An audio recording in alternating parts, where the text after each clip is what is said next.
Is this thing working? Damn. Hey guys, it's Rick again. And no, I didn't do a damn thing again. I can't believe it. Yes, I did. I did more work.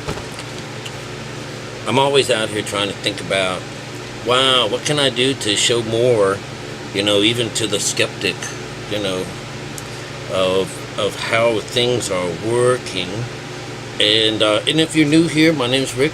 I've been tearing apart our Bible. I've been mining it for gold and finding lots and lots of it.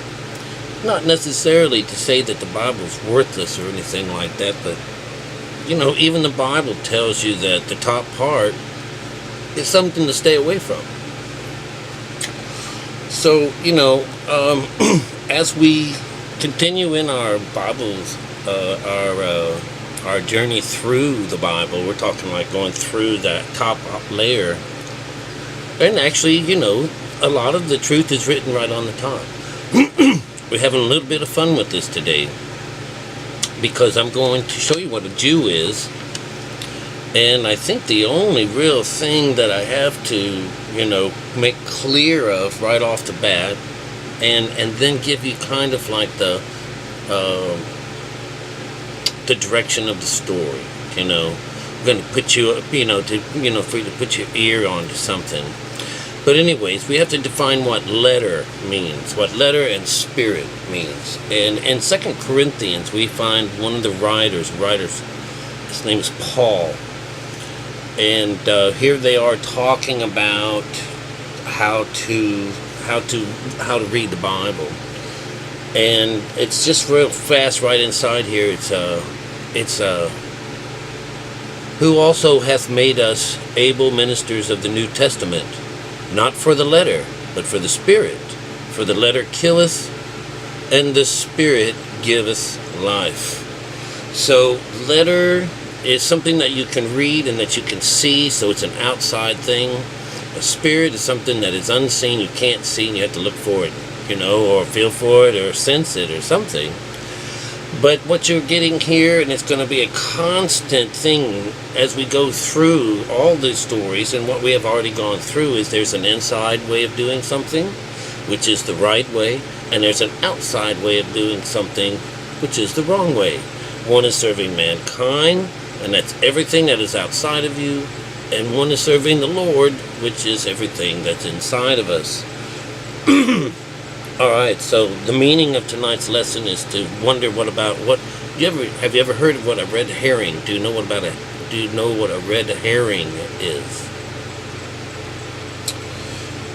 And, I asked this because, I wanted to know what it was too, because in my mind, whenever I'm reading all of this, we're going to learn about what a Jew is today, and how the Bible, and how a huge generations and generations and generations upon generations of people have called themselves Jews by family, by being born into this religious group of people. And claiming the spot as God's chosen ones, and that with them was born the seed, and stuff like that, And, I want to say that, whoever wrote the Bible put these guys as the patsies. Unless these people were, because I believe the whole damn thing is just one big farce. Whether they stumbled across this as a bunch of stupid fools in the desert somewhere and decided to mimic this, similar to, somebody, seeing an airplane fly over, these ancient cultures, and next thing you know, they look again and they built an airplane out of sticks and stones and worship it. Well, this is an outside representation of something that holds nothing. That just like that airplane holds absolutely nothing when you have to work at things from the outside, from what you see from the outside. And that's the lesson of this book, is that it's not what outside that counts, it's what's inside. And and everyone's running around all beautiful and pretty and looking like this and sounding like this, but on the inside they're hiding all these secrets and all this stuff, and they're dirty and filthy and dead inside. And they just think they're following God and think they're doing this, and he says, hey guys, come on. Wake up, you guys. So we're looking at a world of retards. all right? But it's also along those lines of being captured and wanting to belong, and going to the lower side of us with our heart. Our whole heart feels like this is the right way. Unfortunately, that when we hook up to that lower emotion, we are going the wrong way. And that's what this is saying. So what I was wanting to kind of to pull everybody, this seems as if this is meant to be a hard thing to find. That this was actually made so, very few can find it. And I wonder, if I'm breaking the law by bringing this to life, not man's law, not God's law, but man's law, maybe God's, because it's like all of these things are being put in front of it as, it's just so stirred up now and confusing. And that actually represents what is mankind, okay? And that it's actually the fruit of a beta frequency. The lower conscious is confusion. The plane that they talk about, this plane that we're playing on, the lower plane, it's not the mountain up in the high, it's down here where you're having the fun, because when you go up to the higher side, it's to clean out, fix you up, and restore you, and replace things that were taken or needed to be there, put something in place. So a red herring, it says, is a dried smoked fish turned red by the smoking of it. And in another one it says something, especially a clue, that is or is intended to be misleading or distracting. So I just want you to think about that. The whole idea that this is all hidden and how we have to find things, and the garbage and the crap that we have to get out from underneath of just to see a little light and things is crazy. Look, I only still get like 20 or 30 people that want to listen to this, and I don't know if they're really catching on. But, I'm just still this messenger of some kind, who thinks he found a pot of gold. And I believe I have, when I'm sharing it. So in Romans chapters 2 and 3, it's actually on the cusp there, you get what the feeling of is a Jew. But instead of just reading that one part, I backed it up so I could understand and show you guys a little bit more. And and I have read over it, so I know a little bit more about what it's about. But right off the bat, we're going to be starting off at Romans chapter 2. And it's around verse 13 that we'll be doing this from. And it's for not in the hearts of the laws are just before God, but the doers of the law shall be justified. So it says, for in the hearts of the laws is not before God, but in the doers of the law shall be justified. That's 14. So it's really what it's saying is that it's not in it's not in the readers or the hearers. When people hear the law, like don't do this or don't do that, it's those people that are actually doers of the law. But if you don't know the law, if you don't know that, that you're supposed to honor your mother and father, that this is the right and left sides of the brain, that you're not supposed to take the lower for your wife, you're not supposed to take Nabor's wife, if you don't know any of those things, then then this little oracle of God can't exist inside of you, because you haven't brought it to life because of the way that you've created your mindset. So we go on to 14, and it says, for when the Gentile, see what it is, it's the Jew and the Gentile, all right? They're one person, but one is connected and one is not. And the way it shows here is one says and thinks it is that Gentile. That's the one that the fake Jew that they call. But the real Jew is the one that goes inside. All right, so this is how it works out. For the Gentiles which have not the law do by nature the things that contained in the law, these having not the law are a law unto themselves.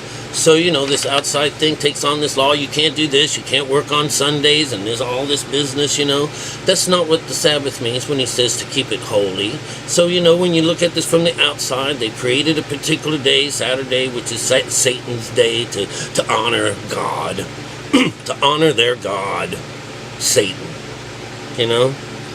So 15, which shows the works of the law written in their hearts, and in their consciousness, and in their thoughts. The meanwhile, accusing or else excusing one another. So they use this for their laws to define themselves. This is what they do on the outside. 16, in the day God will judge the secrets of men by Jesus Christ according to my gospel. All right, so we know that Jesus Christ is you, the Lamb. And then one day, he's going to fix all this. Behold, thou art called a Jew, and resist in the law, and makest thou boast of God. This is what the Jewish people are doing. They're going to build a temple, and they're boasting, oh my God, And, hey, listen, this is absolute blasphemy towards God. It absolutely is. It's awful. And thou knowest his will, and approvest of the things that are more excellent, being instructed out of the law. So out of is they didn't catch on that it was about you working on yourself, and they built this giant kingdom up to him, and it's all from their hearts. This idea of by taking on the wife. I'm not shitting you guys. This all works together. This is in the Romans text even.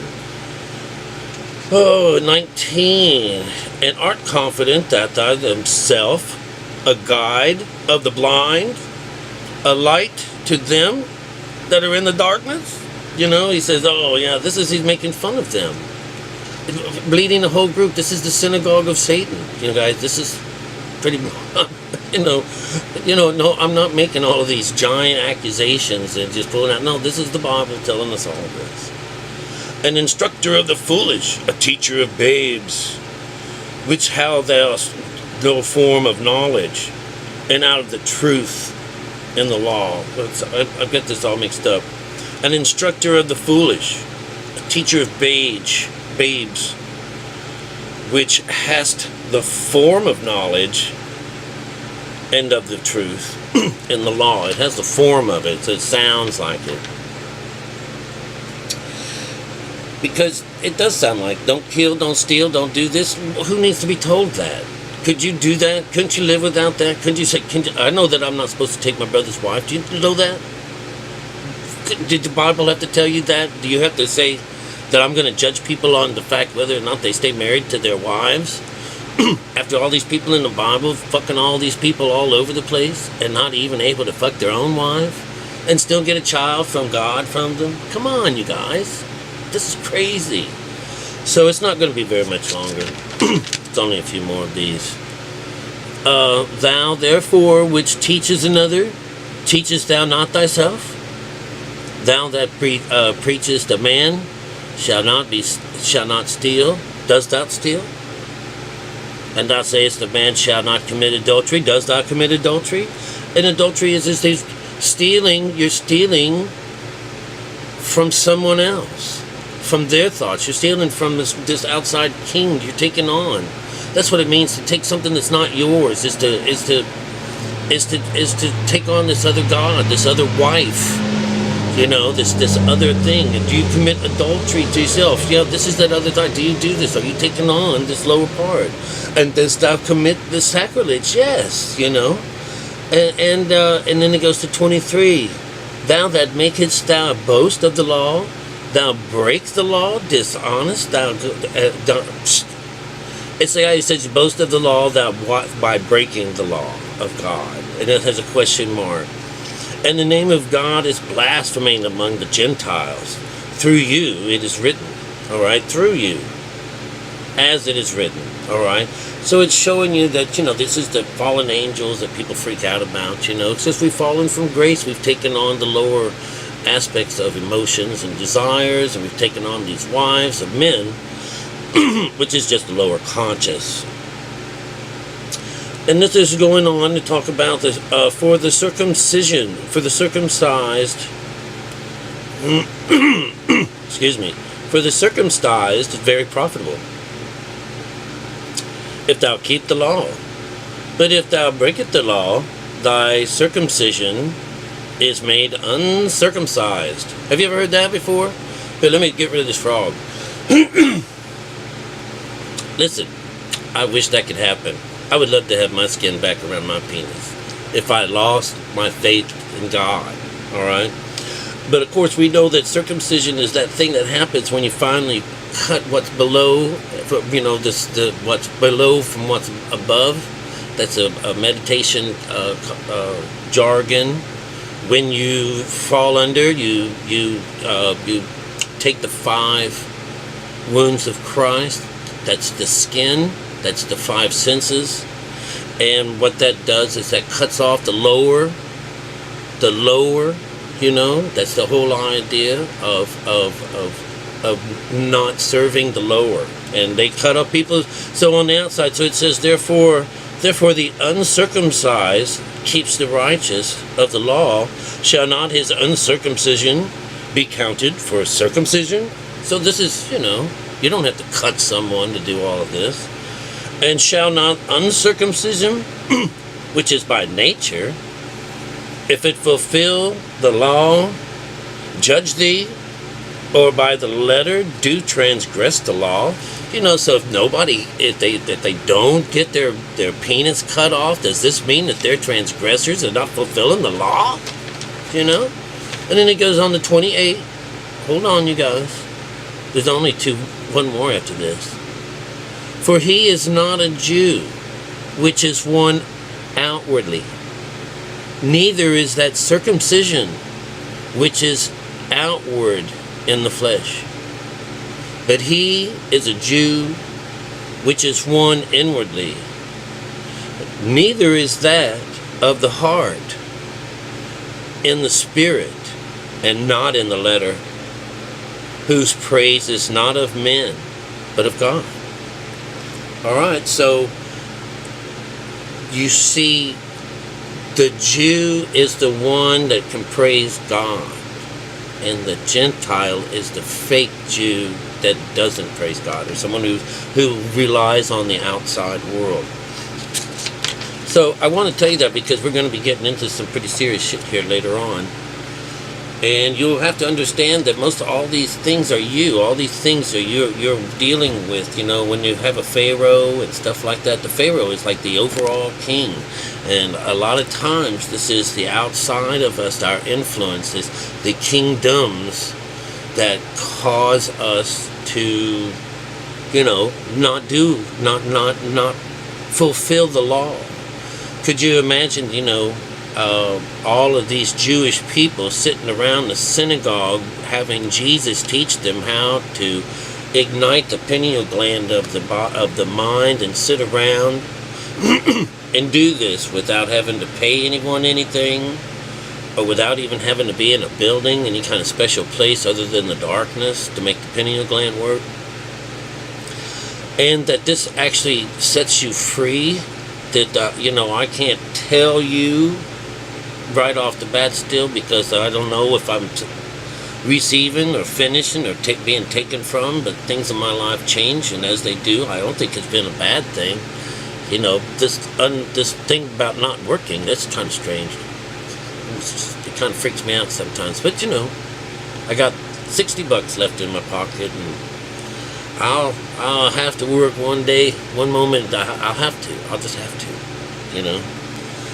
But I wanted you guys to understand that we're talking about what's outside and inside. It's always that way. When somebody is standing without, they're on the outside of things. When someone is standing within, they're talking about being on the inside. And we are going to be like Christ one day. We are going to sacrifice ourselves. We're going to come up to this particular place. We're going to wipe all that crap out of our body, and we're going to be leashing our carnal mind to the we'll call it the hitching post of the sun, where you can actually harness the main part of you and make it serve this higher energy. you know, instead of giving lip service. All right. So anyways, you guys, bestie, I love you.